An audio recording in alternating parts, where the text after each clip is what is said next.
Okay, so now I'm going to ask you some introverted thinking questions, or as they say, TI questions. Okay. If all bananas are yellow and some yellow things are cowards, are some bananas cowards? Well, yeah. Okay. If only people named Bruce eat iceberg lettuce and I eat iceberg lettuce, am I named Bruce? Yeah. Okay. If all pigs like Taco Bell and I'm not a pig, Mm-hmm. do I necessarily not like Taco Bell? What things like Taco Bell? And you're not a pig. Uh, I I don't know.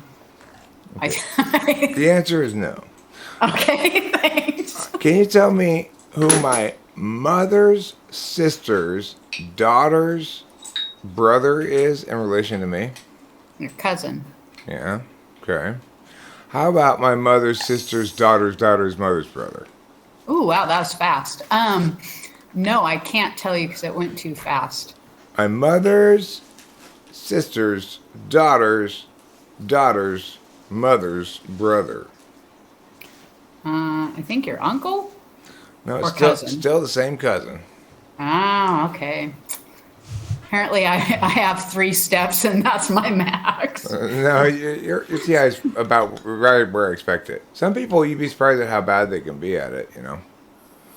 Like with all the polar functions, the ones that can be tested directly, it can be almost shocking. Like Really? like the SI details you gave me about your morning, being able to just Uh huh. just remember those details. ENFJs, ENTJs can't do it at all. Really? They don't even get the concept. It's like, especially ENTJs. You say, well, what did you have for breakfast this morning? They'll say, well, Mm-hmm. usually I have bagels. Well, did you have a bagel this morning? Well, Mm-hmm. usually what I do is I get up and get the bagel and then get the coffee and go to work. But did you do it this morning? What, Mm-hmm. this morning? Oh, oh. It's like the idea that we might actually be asking about something specific Mm-hmm. is weirdly blind to them. So okay, That's amazing. yeah.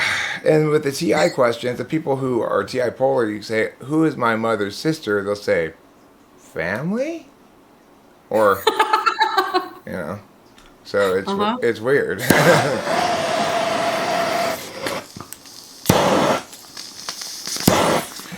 One thing that anybody who's ever watched me before knows is that I pull bong rips all the time through these things. But since you've never watched me, that might be a bit of a surprise to you. It is, but the whole thing is a surprise, and I think that's better for testing Okay. anything. Well, Yeah. yeah, yeah. The thing is about testing too is good testing accounts for whether or not the test question is useful on people who are what I call total virgins. That is, they never heard of Mm-hmm. personality type stuff at all. Half Mm-hmm. virgins are deeply familiar with personality type, let's say, but never heard this specific questions, or Mm-hmm. on total non-virgins. So, in other words, we could do those TI kind of questions on 15 different days. You'd still test Mm-hmm. right where you test in terms of the the this sort of overall range of skill or Mm-hmm. range of reaction to those things because there's both Mm-hmm. correctness and there's speed, and both of them are Ah, factors. So yeah. But do you think that, like, I know for Enneagram stuff, the more people, take tests because they just want to be sure, sure, sure, the more they can pull out that's what, anagram. That's not cognitive functions. yeah, Cognitive yeah. functions is locked, but only the correct understanding of cognitive functions. And unlike just about everything else, you will Hmm. not you will not understand things better about cognitive functions Hmm. by sourcing from more sources. Yeah, You'll yeah. understand things worse and worse and worse because I've got it Hmm. right, and people who agree with me are right, and people who don't are wrong. It's like the thing is, I've got so much empirical data now because I've done a lot of these sessions, and Hmm. these certain skills link very decisively to cognitive functions in pairings that are demonstrable indisputably. And so they're the only things in psychology, frankly, let alone cognitive functions, that actually say, I can test you on this, and you already know you're going to be tested on it, and I can tell you you're going to test the same way no matter how many times you practice it. Yeah.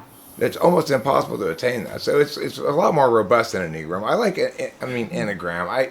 When I first saw that word, I read it a bunch of times before I actually heard anybody say it. When I read it, I read it in my head as Enneagram because it says, you know, NEA. So I thought, well, that's like a Neagram, you know. But I don't know. Okay, so let's do some extrovert intuition tests. This is called Inky Pinky. You ever heard of Inky Pinky before? No. I'll give you two examples, and then I'll ask you if you get the concept. So, example one, the clue would be something like hilltop water spout. The additional clue is it's an inky pinky, which means the first word of the answer has two syllables, inky, and the second word of the answer has two syllables, pinky. Okay, so the answer is mountain fountain. So the answer is always going to rhyme. Here's the second example.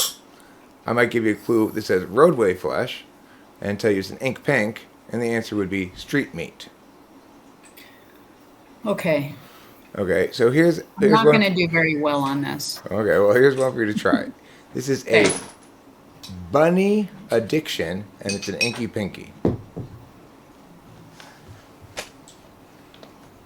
Rabbit habit. Mm-hmm.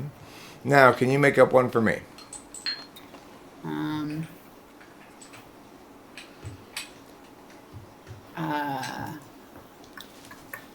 Okay, I'm muted here with her. This is a ink bink, and it is a colorful meal. This is stupid. Okay, is it a I don't know. Blue stew. Oh, yeah, that's fine. The thing is, meal is see it's interesting. And so the mechanics of it is, if you give a clue like that, then it's gonna throw me off. Or it's gonna throw somebody off because you're asking for a specific kind of meal, so you'd have to say at least a specific meal.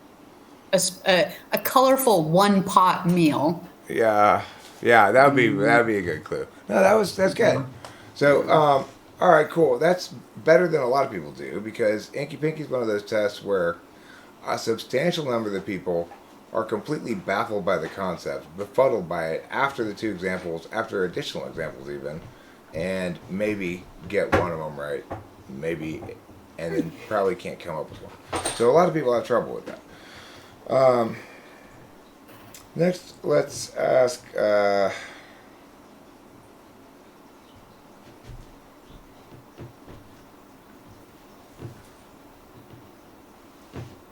Uh-oh.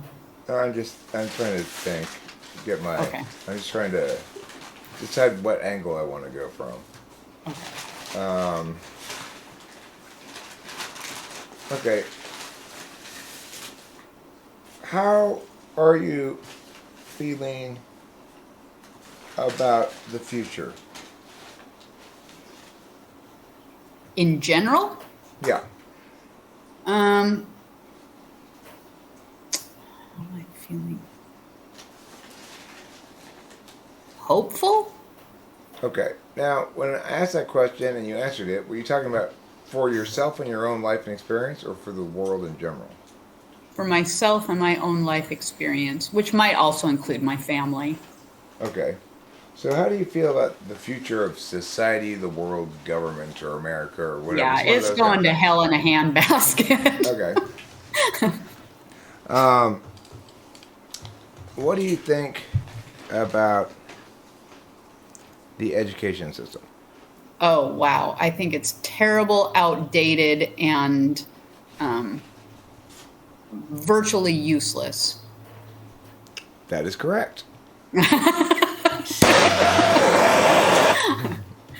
Okay.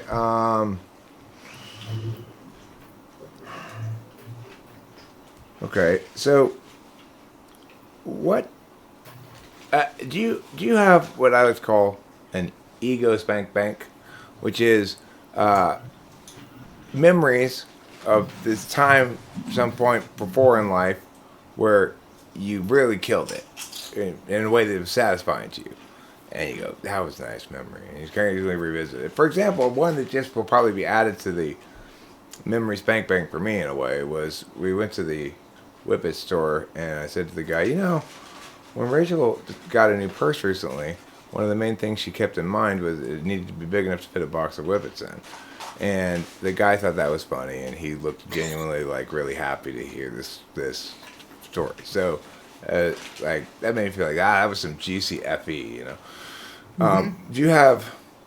And I can think of a couple other times from a long time ago where I have a joke that I told somebody at a store, and I still remember because they laughed so hard. And it was years ago. Do you have things like that? No. Okay, so do you have clarity about which year was better, 2010 or 2015? No. Okay. What do you think some of the biggest influences in terms of events, most influential events or moments from your childhood were?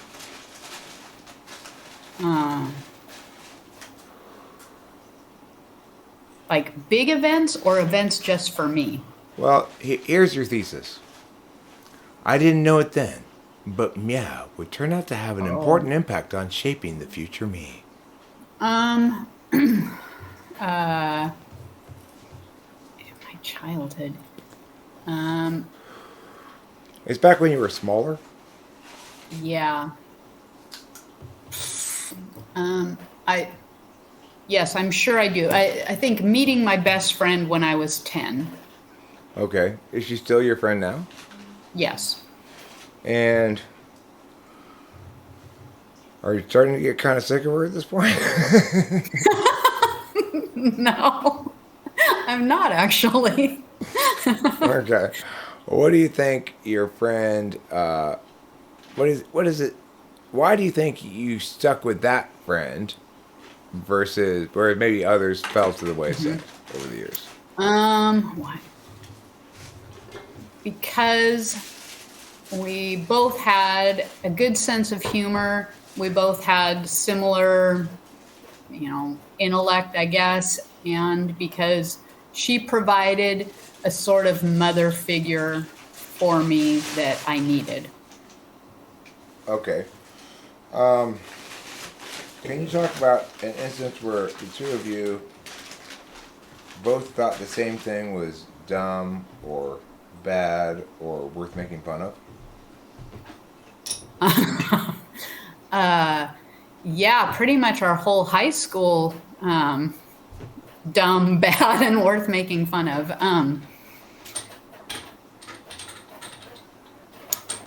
Yeah. Okay. So we were in high school. She could drive. I couldn't drive yet, and we were in a different town, and we were in like Hold on 7-Eleven. I'm sorry. One Okay. second. Rachel, can you take that stuff inside, please? Okay. It's too loud. Okay. You're making a lot of noise. Oh, wait. All right, thank you. Okay, sorry about that. Okay. Okay. So we were in like this 7-Eleven, and on the counter were these jars of pickled sausages, and they were called Big Daddies. And then there was another jar called Hot Mamas, and we both, without even having to even say a word, both started laughing and making fun of it. And still to this day, you just have to say, "Oh, Big Daddy" or Hot Mama. And Would you say that she's more like you or more complimentary to you? complimentary. Okay, so who's the more joke making and who's the more laughing at the jokes person? I probably make more jokes, and she laughs at them. She doesn't make a lot of jokes, but we think the same things are funny.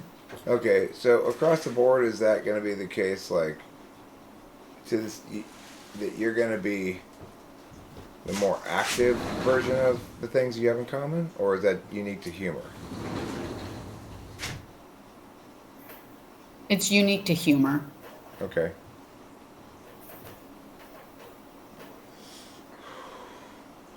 What do you think is a more important value for a significant other to uphold? If, in other words, let me ask you a different way. What would make you more angry or more like cross your arms, harumph, if a significant other was consistently unfair to you? Like if there were 3 donuts, they had 2 and you only got 1. If there was 5, they had 3, you got 2. Or if they were direct without any padding. So it's like if they saw you doing something wrong, they'd be like, "Well, Erika, you're doing that really stupid." Oh yeah, that would Just be to let you- worse. That'd be worse. Yeah. Okay. What if instead of you're doing that stupid, they said, "Erika, that's not necessary right now. Just hold off." That would still be worse. That'd be worse. Okay. How about this, Erika? You need to get yourself some food right now because you're getting a little cranky. That would still be worse. Okay. You just don't want to be bossed around, I guess. Exactly. That's exactly it. Well, hold on, Erika. You can't. There might be some way you want to be bossed around. It's less bad. God. How about? How much would it bother you if you had the opposite? Somebody who was, well, I don't know. What do you think? All the Oh, time. I hate that. Well, which do you hate more? Oh gosh. I do hate indecision, but I probably hate being bossed around more. Okay. What do you think would cause that sort of indecisiveness in your own explanation? If you were to meet somebody who was always like, I don't know, what do you think? Really timid, and like, what do you think would have caused that, quote unquote? Oh wow. A sheltered life and lack of life experiences to toughen them up a little. Well, that's nice to hear that. That's interesting. So, what was the question? What was exactly where I put that question that I just asked you? Do you remember? It's on the. Yeah. What do you think made somebody Oh, right. Act all timid. Right. act like that? Yeah. And you said a lack of experiences, being sheltered. Yes. Wow. Because to me, that sounds like a crazy answer. Really? Yeah, I mean, to me, the answer is they've been inadequately sheltered. In other words, they've been inadequately protected from the world. But of course, neither of us are right.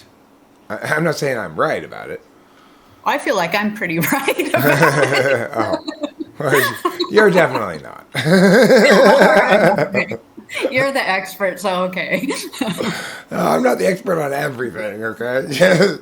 All right. So I do feel very confident about typing you though. But let me do a couple of other quick checks because this is the thing. Whenever I tell a person their type at the end, I want and expect whatever pushback, maybe. But I thought maybe I was this or whatever the person has, and the key thing is I want to make sure when I receive that pushback from them that they don't turn out to be right. Okay. So I'm going to just do a couple of double checks here to make sure that because occasionally that happens. They push back with something that actually makes me go, oh, yeah, you're right. And then I have to go recheck shit. So I hate it when that happens. Can you show me the emotion of troubled by hearing some bad news on the phone? I have to show this with my With face? yes, no words. Okay. You I'm missed sorry, it. I was looking away. I was looking away. Can you do it again? Now I can't because I'm laughing. That's There, that's that was some it. that's some troubling news. That is some trouble. Okay. Now, how about you're angry at something somebody said on the phone?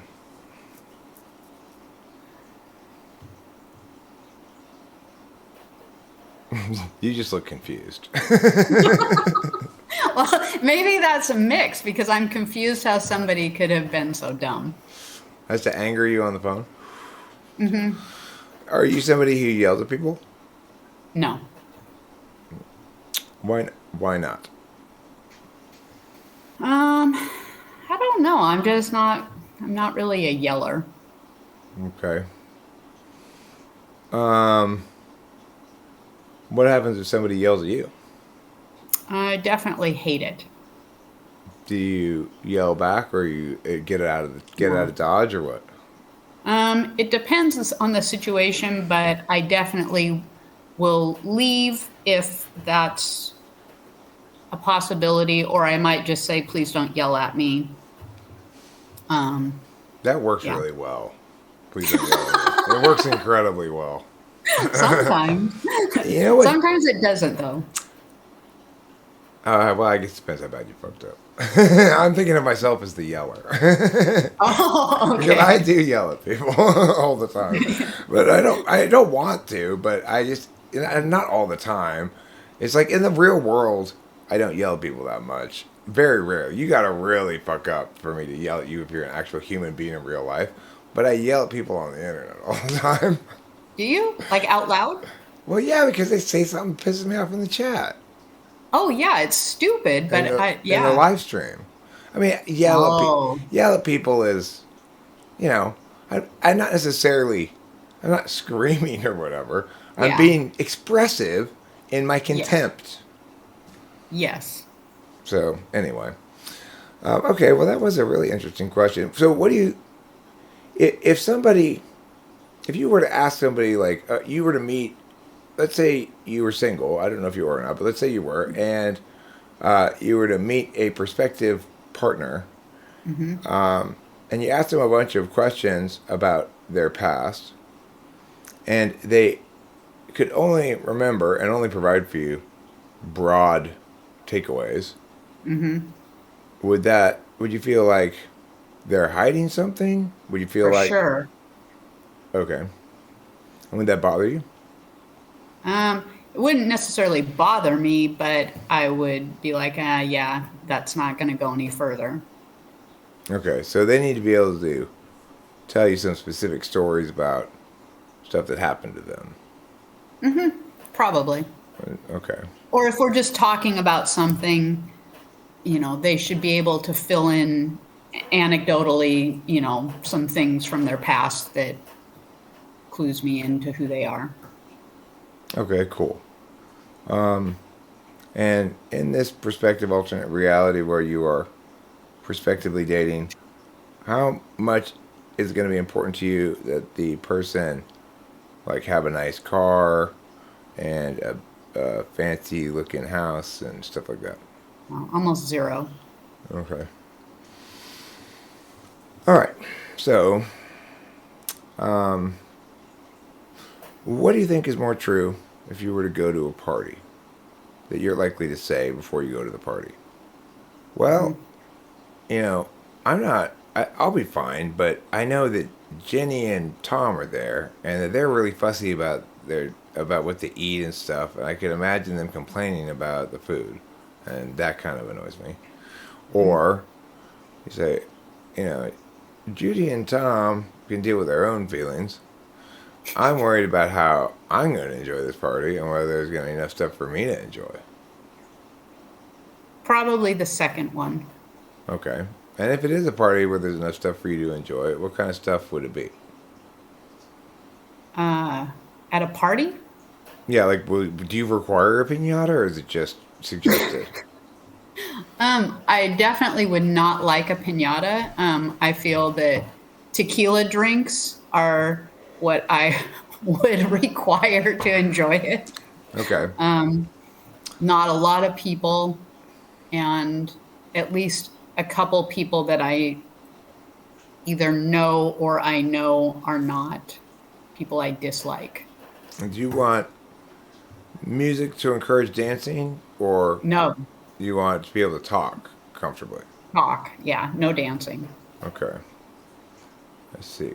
And so you envision a great party. You're basically sitting around a table with people drinking and having conversations. Yes. Okay, cool.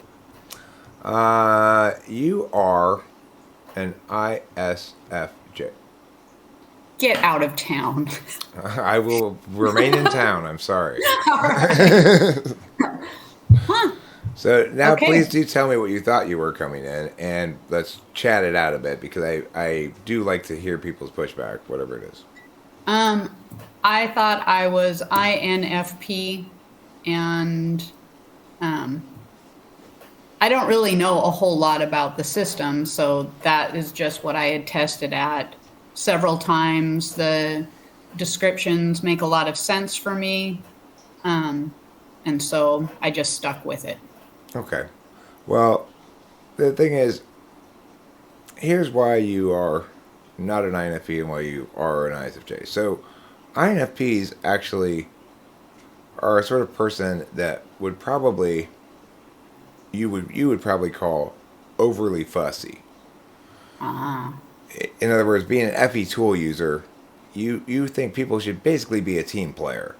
If they're not being a okay. team player, then it's going to piss you off. Okay? So when you said about your kids basically not being team players about your house, you had to resort to FI there and say, this is my house. I get what I want. And you don't like that at all. So that's textbook FI 6 slot shit. And it's also consistent with your TI results, which are right at around 3rd slot, which are, say, medium. It's consistent with your TE polar. You've got no ordinality capabilities at all, which is expressed primarily in the hilariously horrible answer to the 5 step thing, right? Really? That was horrible? I thought that was such a good answer. That's because you didn't care about the number of steps at all. What do people say that are All right, so if you're at, better answers? give me any question, any task like you can think of, small task or whatever, then I'll break it into 5 steps for you. How do you make a quesadilla? Okay, step 1, tortillas out from the fridge. Step 2, cheese out from the fridge. Step 3, pan heated up with butter. And at step 4, put the tortilla into the pan. Step 5, put the cheese on top of the tortilla and fold it over. That's it. Oh, so you added a 6th step though. Well, that's true. 5.5. I'm not a TE user. I'm not conscious. Okay. So the thing is, the reason the polar tests are polar tests are because even though I'm 6 slot, I can do it a lot better than you, and I get the concept of it like right out the bat. When somebody asks me to break something into 5 steps, I get that the concept is to prioritize the 5 steps part. And that, and even if I do kind of a shitty job of it, I'll have that priority in mind. Whereas only the polars seem to miss the fact that only the blind spot people with that function seem to miss the fact that the point of it is the number of steps. Oh, yeah. So, I didn't even think of that. So in general, I think you'll find that your way of dealing with the world doesn't like solving problems that require ordinality. You like solving problems, you like answering questions like how to be cool, not how to take a shower. Because how to be cool, it doesn't matter where you start. You can have 5 steps in any order, and it doesn't matter, right? If they're good pieces of advice, they work as steps. How to take a shower, it does matter what the order is. You have to take your clothes off before you get under the water. Right? So you feel much more comfortable explaining the first kind of thing than the second kind of thing. And as far as being SI Dom, first of all, I've not encountered anybody who's not SI1 give that size answer of number of hours of sleep that they want. Really? A day. Yeah.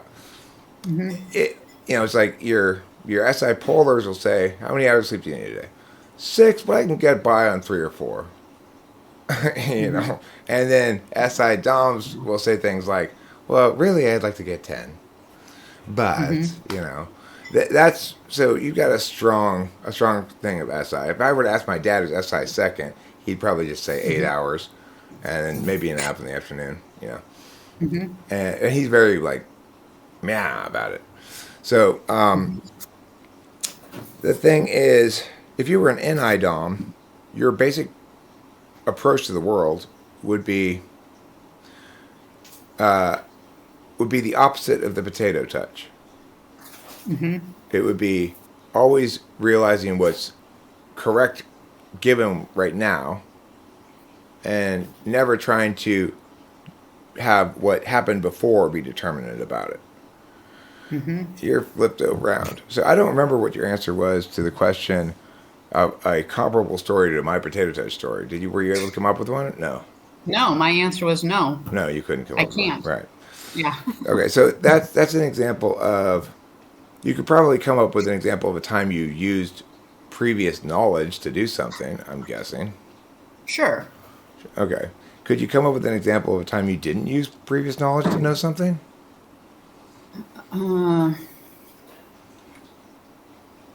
Yeah, probably. Okay. Can you give me one? I often just know things and it doesn't have any basis on the past. Can you give me an It example? often has to do with my kids. Oh, okay. So you know that, Like- that Johnny's hiding something? Yes. Like I just bad stuff that kids do. I instantly just know. I might as well just be a psychic. I know exactly what's happening and I have no previous knowledge or reason to think it. Okay. It's just, I just know it. How much of that is because you know your kid, and how much of that is because you know something that kids universally display means meow?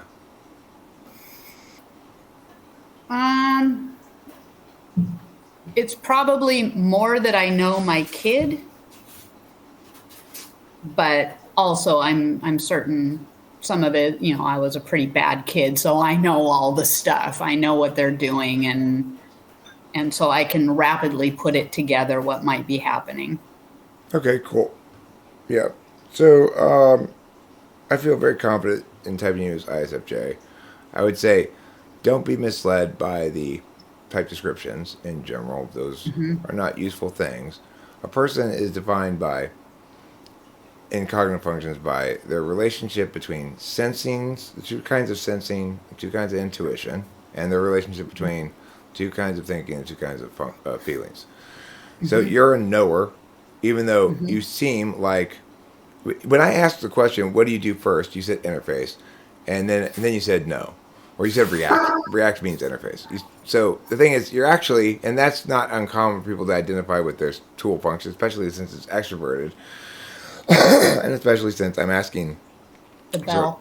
sort of how you exist doing in response to something. The thing is, the actuality is you know first, and you react as a way of dealing with everything. So, and that, which is to say, you know from your experience, repertoire of things for this happened before, first and foremost. When that's not enough, your intuition will kick in to support it because it's in the 8th slot. But you won't even be able to recognize that's going on and be able to, when I ask you to really give me an example of it, you can't really give me any examples of it. And so that's textbook 8th slot. But after you're done knowing with those two ways, one conscious, one unconscious, then you're dealing with something by interfacing. So, for example, earlier when you were talking, I had the mic off and I was saying something here and I didn't realize the mic was off. And I interrupted you even though you couldn't hear me. So that is what you call FE tool, which is somebody who's using extrovert feelings as a tool function is hyper aware of how everything going on in a conversation is impacting the other person's perceptions of them. And so it's like being tool function FE means basically it's impossible for you to talk over me. That is so true. And then being TI third means fairness is an absolute value for you, but it's also a selfish absolute value. To say, how could you be selfishly fair, I will explain. It will be the case that if Bob brings 5 donuts, and once again, he took 3 of them, and he only let you have 2 of them, every time it takes the majority, you'll be incensed about that without really thinking that, well, but earlier he painted my house. It's like, that's selfishly fair, Okay. And then in the 4th slot, you've got expert intuition, which is my dominant function, which explains why you both can do pretty well the inky pinky stuff, which is an expert intuition thing. But at the same time, you don't like being put on the spot. You want to have time to sit there and really know what your ideas are before you present them. And that's your first spot? Yeah, you and I are duals, actually, which is why it's so easy for us to chat in part as well. It's not always this pleasant chatting with the person. But really? Yeah, it's not always. Sometimes it's like pulling teeth. If you get somebody who's any polar, who has my dominant function, your 4th function is their blind spot, they have the conversational momentum of a rock. So, you say, okay, answer this question. They give you answer. And then just sit there. And so and there's none of that cueing that you're doing. Okay, you're cueing, yes, Eric. Yes, I'm listening. I'm agreeing. I'm positive. We're on the same page here. There's none of our own feelings. We're both caring about how we look. And that's how it should be. Well, ISFPs have none of that. INFPs have none of that shit. But I'm FI polar. So I need a lot of that cueing to feel comfortable. So I just pull it out of you like a talk show host. Right. Whereas ISFPs, I got to do a lot more work, or ISTPs, because, or even INFPs, because with INFPs, they'll give me longer answers. But with the 2 NE polar people, they both won't give me much to work with as far as an answer, and won't give me any cues. So it's a little bit less fun, I guess, sometimes. And so you knew right off the bat that was, you booted that out. I wasn't that. I mean, I could tell you were an ISFJ fairly early on. But the thing is, being in EDOM is important, because I don't really trust my NI intuition. And when you're asking me what did I think you were, or if I were to answer what did I think you were coming in, like, well, early on I thought you're probably an ISFJ, and then I did a bunch of tests to try to confirm that. But if those tests hadn't confirmed that, or if there were any really powerful tests that contradicted or falsified it, I would have to move in a different direction. I would never even dream of sticking with my intuition. And what I like is when everything goes as I expect. So I thought you were probably ISFJ. I checked this, I checked that, I double-checked this, I double-checked that. And every fucking thing, except for one answer at the very end, lined up perfectly. What was the one that didn't? That you say basically with the party, you're more concerned about your own feelings than the other people's feelings. Because then when I asked you what you thought of a party as being, then it was clear that you didn't, that my question was, it didn't work as a phrased question for you. Okay. Because it's like, yeah, you're like, you want to have fun at the party. But what I'm really trying to ask is, who's going to be the fussy one? You or the other person? Oh. And the answer is the other person. Oh, for sure. Right. So yeah, okay. FI, they could call it FUSSY. Okay. Yeah, and I don't think that's me. I don't think. But. Okay, so that's my type of interview is ISFJ, and it is, I am as solid as I get, and I don't always say that at all. There's lots of times when I say I'm very solid, but not quite. I'm as solid as I get. You're an ISFJ. Okay. And then one more question. The person you had before me, was she also ISFJ? And the person before her was an INFJ.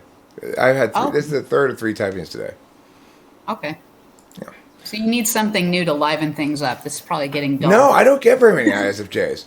I don't get very many. And the last lady, I thought at first she was an ESFJ, and I was really licking my chops because I never, ever, ever get ESFJs because they don't care about typology. Oh, okay. And they don't believe that there's any sort of box or map that you can really learn from and to understand things. It's for them. It's just all experience and no intuition. So they're just not interested in learning about, like, here's intuitive stuff that can inform you about things. It can't inform them about things. They're blind to that shit. Can you think of any famous person that I would know that might be that way, just so I can recognize it? It might be NI-polar. Boy, you hit me right with the hardest question right there. NI-polar is one of the hardest things to identify or spot or test. And the thing is, it's because everybody speaks as though there were single answers. Oh, well, here's the test. Here's the test I have that's worked so far. It's basically, if you ask somebody who's at least an ESTJ, but I'm not sure if it's true for ESTJs, but regardless, who's got NI-polar, the world mic power question, you have world mic power. What do you want to say to everybody? It gets translated into all languages and broadcast to them all at the same time. They basically can't refuse to answer the question right then. They say, well, I'd have to think about it for a long time. And if you press a little further, the justification is it needs to be, they need to say something that's original that they made up themselves, or else there's no point in saying anything. And it's going to take a long time to come up with something good enough. And they're not sure which of several possibilities pop into their mind could. That's any at the expense of NI. And that's NI-polar. Wow.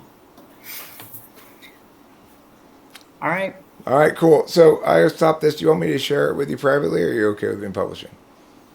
Yeah, that's fine. Okay. I mean, people aren't going to roast me, are they? Oh, no. Nobody roasts anybody on these things. Okay. People are really nice. People are really nice. Okay. Okay, all right, I promise. Okay, yeah, that's cool. All right, cool. Thank you so much. Have a good one. Thank